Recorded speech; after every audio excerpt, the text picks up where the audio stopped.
1788 সালে আজকের দিনে মার্কিন যুক্তরাষ্ট্রের সংবিধান কার্যকর করা হয়।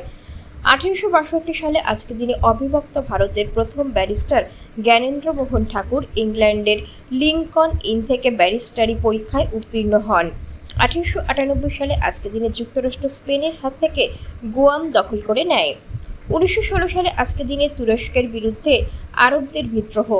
1935 সালে আজকের দিনে প্যারিসে বিশ্বের নেতৃস্থানীয় শিল্পী সাহিত্যিকদের উপস্থিতিতে প্রথম আন্তর্জাতিক ফ্যাসি বিরোধী সম্মেলন অনুষ্ঠিত হয়। 1948 সালে আজকের দিনে স্বাধীন ভারতের প্রথম ও শেষ গভর্নর জেনারেল হন চক্রবর্তী রাজগোপালচারী। 1970 সালে আজকের দিনে ব্রাজিলের তৃতীয়বার জুলেরিমে কাপ বিজয় ও সে কাপের স্থায়ী অধিকার লাভ।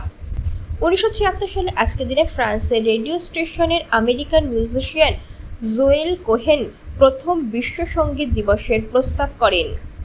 1981 সালে আজকের দিনে ইসলামী ইরানের প্রতিষ্ঠাতা মরহুম ইমাম খোমেনি ইরানের তৎকালীন প্রেসিডেন্ট আবুল হাসান বনিস্তরের প্রতি সংসদের অনাস্থা ও প্রেসিডেন্ট পদে তাকে অযোগ্য ঘোষণা রায় অনুমোদন করেন।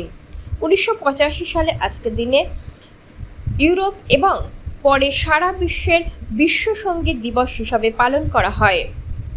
1990 সালে আজকের দিনে ইরানে ভূমিকম্পে 40,000 লোক নিহত হয়। 1994 সালে আজকের দিনে পশ্চিমী দুনিয়ার শর্ত মেনে নিয়ে রাশিয়া ন্যাটোতে যোগ দেয়। 2004 সালে আজকের দিনে মহাশূন্যে প্রথম বেসরকারি মহাকাশযান স্পেসশিপ 1 সফলভাবে উড্ডয়ন করে। 2020 সালে আজকের দিনে বলয় ক্রস সূর্যগ্রহণ সংগঠিত হয়।